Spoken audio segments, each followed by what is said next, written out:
வானத்தையும் பூமியையும் படைத்த சர்வவல்லம் எல்லா தேவனை ஸ்தோத்தரிப்போமாக.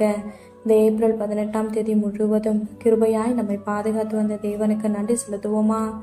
கிருபையும் மகிமையும் நிறைந்த எங்கள் பரிசுத்தமுள்ள நல்ல தகப்பனே, ஸ்தோத்தரிக்கிறோம், துதிக்கிறோம் ராஜா. இந்த இரவு நேரத்திலும் உம்மை நோக்கி பார்க்கக்கூடிய கிருபையை கொடுத்ததற்காக நன்றி தகப்பனே. அப்பா, இந்த நாளிலும் உங்களுக்கு பிரியமில்லாத காரியங்களை செய்ததற்காக எங்களை தயவாய் மன்னியும் ஆண்டவரே. உங்களுக்கு பிரியமான பிள்ளையை வாழ உதவி செய்யுங்கப்பா. இந்த நாளிலும் எங்கள் தேவைகள் எல்லாவற்றையும் சந்தித்து நாங்கள் சோர்ந்து போகாதபடி உடைய வார்த்தை கொண்டு எங்களை பலப்படுத்தியதற்காக நன்றி தகப்பனே. ஆண்டவரே, இந்த நாளிலும் நாங்கள் கோபம் கொண்டதற்காக எங்களை தயவா மன்னிச்சிருங்க இசப்பா. எந்த சூழ்நிலையிலும் கோபப்படாம பொறுமையா இருக்க எங்களுக்கு கற்றுத்தாங்கப்பா.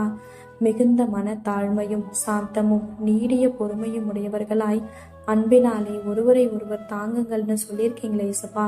உங்க வார்த்தைக்கு கீழ்ப்படிந்து வாழ உதவி செய்யுங்கப்பா. உண்மை போல எல்லாரையும் நேசிக்க கற்றுத்தாரும். இரவு நேரத்தில் சுபிக்கிற ஒவ்வொருவரையும் ஆசிர்வதிங்கப்பா. அவர்கள் குடும்பங்களையும் நீர் பாதுகாத்து வழிநடத்தும். எங்கள் ஆவி, ஆத்துமா, சரீரம் முழுவதையும் உடைய கருத்திலே கொடுக்கிறோம். நீர் பொறுப்படுத்தி நீர் வழிநடத்தும். இயேசு கிறிஸ்துவின் இனிய நாமத்தில் சுபிக்கிறோம், எங்கள் ஜீவனுள்ள நல்ல பிதாவே, ஆமென்.